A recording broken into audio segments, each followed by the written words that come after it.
प्रिय श्रोताओं, आपका स्वागत है।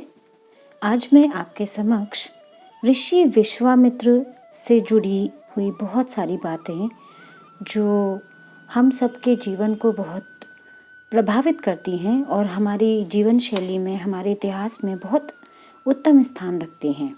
आज मैं उन्हीं विश्वामित्र से आपका परिचय कराने जा रही हूँ। ऋषि होने से पूर्व विश्वामित्र एक राजा थे और ऋषि वशिष्ठ से कामधेनु गाय को हड़पने के लिए उन्होंने युद्ध किया था, लेकिन वे हार गए। इस हार ने ही उन्हें घोर तपस्या करने के लिए प्रेरित किया। विश्वामित्र की तपस्या और मेनका द्वारा उनकी तपस्या भंग करने की कथा जगत प्रसिद्ध है।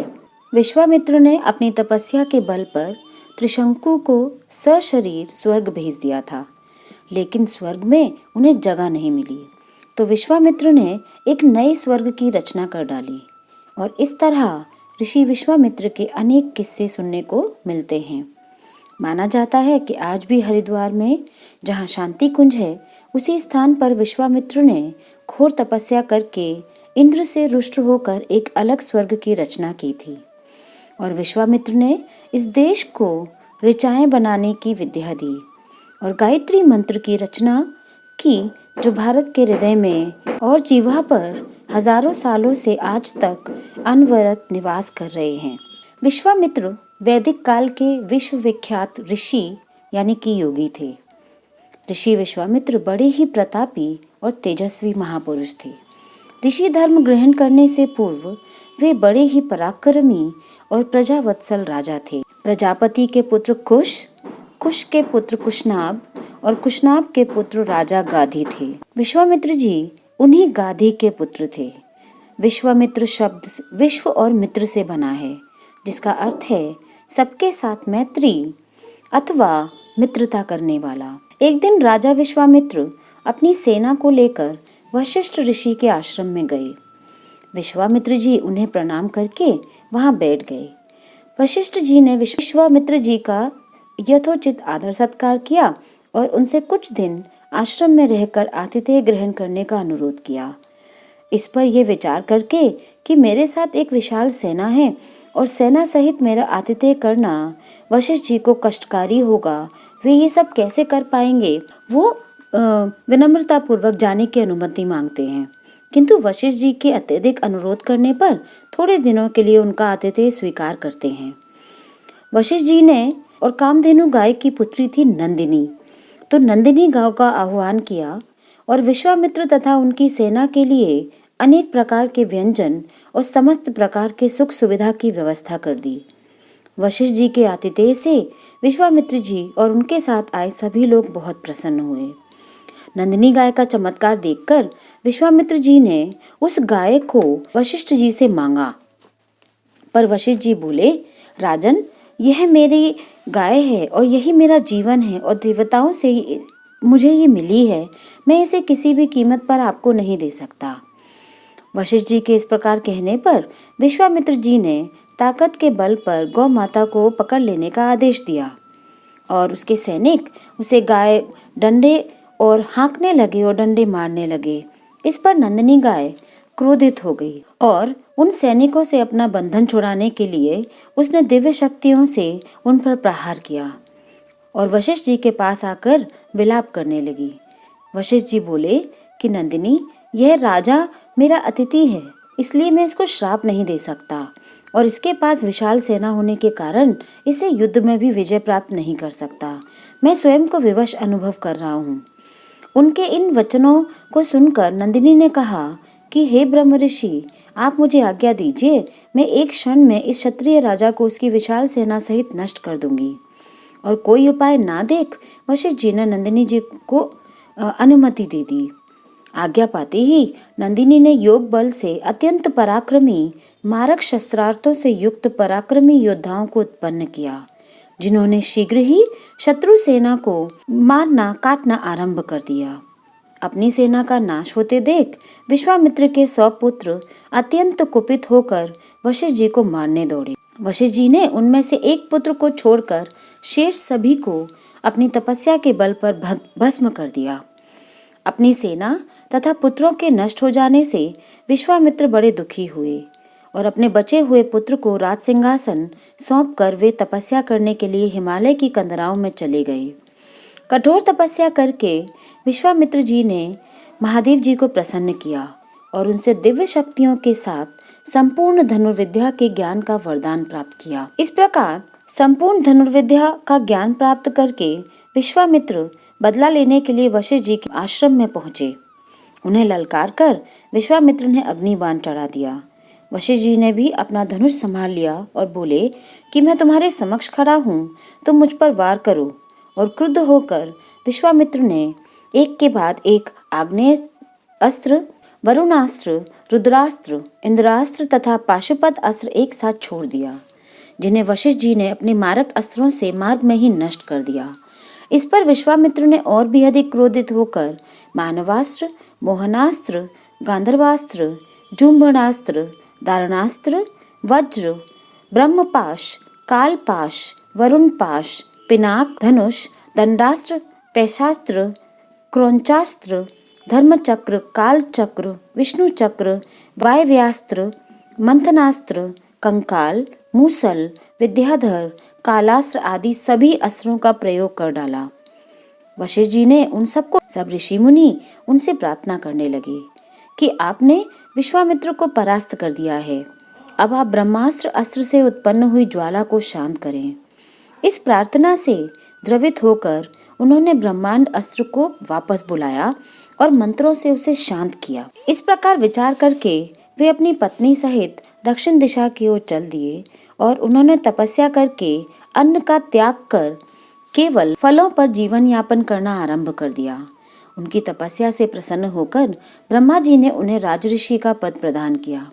इस पद को प्राप्त करके यह सोचकर कि ब्रह्मा जी ने मुझे केवल राजश्री पद का ही सम्मान दिया है, महर्षि, देवर्षि आदि का नहीं, वे दुखी हुए और वे विचार करने लगे कि मेरी तपस्या अब भी अपूर्ण है, मुझे एक बार फिर से घोर तपस्या करनी चाहिए। इसी बीच इक्ष्वाकु वंश में त्रिशंकु नाम के एक राजा हुए।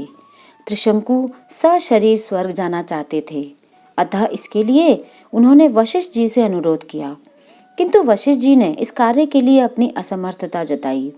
त्रिशंकु ने यही प्रार्थना वशिष्ठ जी के पुत्रों से भी की, जो दक्षिण प्रांत में घोर तपस्या कर रहे थे। वशिष्ठ जी के पुत्रों ने कहा कि जिस काम को हमारे पिता नहीं कर सके, हम उसे करना भी नहीं चाहते, और ऐसा प्रतीत होता है कि हमारे पिता का अपमान करने के लिए आप यहाँ आए हैं। उनके इस प्रकार कहने से त्रिशंकु क्रोधित होकर वशिष्ठ जी के पुत्रों को अपशब्द कहते हैं, और वशिष्ठ जी के पुत्रों ने रुष्ट होकर त्रिशंकु को चांडाल हो जाने का श्राप दे दिया। श्राप के कारण त्रिशंकु चांडाल बन गए और उनके मंत्री तथा दरबारी उनका साथ छोड़कर चले गए। फिर भी उन्होंने सशरीर स्वर्ग जाने की इच्छा का परित्याग नहीं किया। वे विश्वामित्र के पास जाकर बोले, अपनी इच्छा को पूर्ण करने का अनुरोध करने लगे। विश्वामित्र ने कहा, तुम मेरी शरण में आए हो, मैं तुम्हारी इच्छा अवश्य पूर्ण करूंगा। और इतना कहकर विश्वामित्र ने अपने चारों पुत्रों को बुलाया, जो दक्षिण प्रांत में अपनी पत्नी के साथ तपस्या करते हुए उन्हें प्राप्त हुए थे, और उनसे यज्ञ की सामग्री एकत्रित करने के लिए कहा। फिर उन्होंने अपने शिष्यों को बुलाकर आज्ञा दी कि वशिष्ठ के पुत्रों सहित वन में रहने वाले सब ऋषि मुनियों को यज्ञ में सम्मिलित होने के लिए निमंत्रण दे आओ। सभी ऋषि मुनियों ने निमंत्रण को स्वीकार कर लिया, किंतु वशिष्ठ जी के पुत्रों ने यह कहकर उस निमंत्रण को अस्वीकार कर दिया कि जिस यज्ञ में यजमान चांडाल और पुरोहित क्षत्रिय हो। यहाँ पर यजमान यानी कि त्रिशंकु तो चांडाल बन गए, और जो विश्वामित्र थे पुरोहित थे, वो ब्राह्मण नहीं थे, क्षत्रिय थे। तो जहाँ पुरोहित क्षत्रिय हो, उस यज्ञ का भाग हम स्वीकार नहीं करते। यह सुनकर विश्वामित्र जी ने क्रोधित होकर उन्हें कालपाश में बांधकर यमलोक जाने और 700 वर्षों तक चांडाल योनि में विचरण करने का श्राप दे दिया और यज्ञ की तैयारी में लग गए। विश्वामित्र के श्राप से वशिष्ठ जी के पुत्र यमलोक चले गए। वशिष्ठ जी के पुत्रों के परिणाम से भयभीत सभी ऋषि मुनियों ने यज्ञ में विश्वामित्र का साथ दिया। यज्ञ की समाप्ति पर विश्वामित्र ने सब देवताओं को नाम ले लेकर अपने यज्ञ का भाग ग्रहण करने के लिए आह्वान किया, किंतु कोई भी देवता अपना भाग लेने नहीं आया। इस पर क्रुद्ध होकर विश्वामित्र ने अर्धे हाथ में लिया और कहा कि हे त्रिशंकु, मैं तुझे अपनी तपस्या के बल से स्वर्ग भेजता हूँ। और इतना कहकर विश्वामित्र ने मंत्र पढ़ते हुए आकाश में छिड़का और राजा त्रिशंकु सहित शरीर सहित आकाश में चढ़ते हुए स्वर्ग जा पहुंचे। त्रिशंकु को स्वर्ग में आया देख इंद्र ने क्रोध से कहा, अरे मूर्ख, तुझे तेरे गुरु ने श्राप दिया है, इसलिए तू स्वर्ग में रहने योग्य नहीं है। इंद्र के ऐसा कहते ही त्रिशंकु सिर के बल पृथ्वी पर गिरने लगे और विश्वामित्र से अपनी रक्षा की प्रार्थना करने लगे। विश्वामित्र ने उन्हें वहीं ठहरने का आदेश दिया और वे अधर में ही सिर के बल लटक गए। त्रिशंकु की पीड़ा की कल्पना करके विश्वामित्र ने उसी स्थान पर अपनी तपस्या के बल से एक नए स्वर्ग की रचना कर डाली। नए तारे तथा दक्षिण दिशा में सप्तऋषि मंडल बना दिया। इसके बाद उन्होंने नए इंद्र की सृष्टि करने का विचार किया, जिससे इंद्र सहित सभी देवता भयभीत होकर विश्वामित्र से अनुनय विनय करने लगे। वे बोले कि हमने त्रिशंकु को केवल इसलिए लौटा दिया था कि वे गुरु के श्राप के कारण स्वर्ग में नहीं रह सकते थे। इंद्र की बात सुनकर विश्वामित्र जी बोले, मैंने इसे स्वर्ग भेजने का वचन दिया है, इसलिए मेरे द्वारा बनाया गया यह स्वर्ग मंडल हमेशा रहेगा और त्रिशंकु सदा इस नक्षत्र मंडल में अमर होकर राज्य करेंगे। इससे संतुष्ट होकर इंद्र आदि सभी देवता अपने अपने स्थानों पर वापस चले गए। चूंकि विश्वामित्र क्षत्रिय थे, उनको ब्राह्मणत्व की प्राप्ति करना जरूरी था, तो उनको ब्राह्मण बनने के लिए किन कार्यों को करना पड़ा, आज अब हम इसके बारे में चर्चा करेंगे। देवताओं के चले जाने पर विश्वामित्र भी ब्राह्मण का पद प्राप्त करने के लिए पूर्व दिशा में जाकर कठोर तपस्या करने लगे और इस तपस्या को भंग करने के लिए नाना प्रकार के विघ्न उपस्थित हुए, किंतु उन्होंने बिना क्रोध किए उन सब का निवारण किया। तपस्या की अवधि समाप्त होने पर जब वे अन्न ग्रहण करने के लिए बैठे, तभी ब्राह्मण भिक्षुक के रूप में आकर इंद्र ने भोजन की याचना की। विश्वामित्र ने संपूर्ण भोजन उस याचक को दे दिया और स्वयं निराहार रह गए।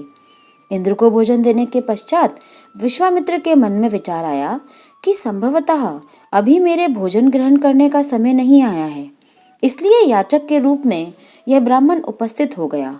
मुझे अभी और तपस्या करनी चाहिए। अतः वे मौन रहकर दीर्घकालीन तपस्या में लीन हो गए। इस बार उन्होंने प्राणायाम से श्वास रोककर महादारुण तप किया। इस तप से प्रभावित देवताओं ने ब्रह्मा जी से निवेदन किया कि भगवान, विश्वामित्र की तपस्या अब पराकाष्ठा को पहुंच गई है। अब वे क्रोध और मोह की सीमाओं को पार कर गए हैं।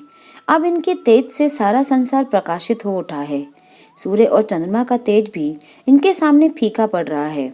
अतएव आप प्रसन्न होकर इनकी अभिलाषा पूर्ण कीजिए।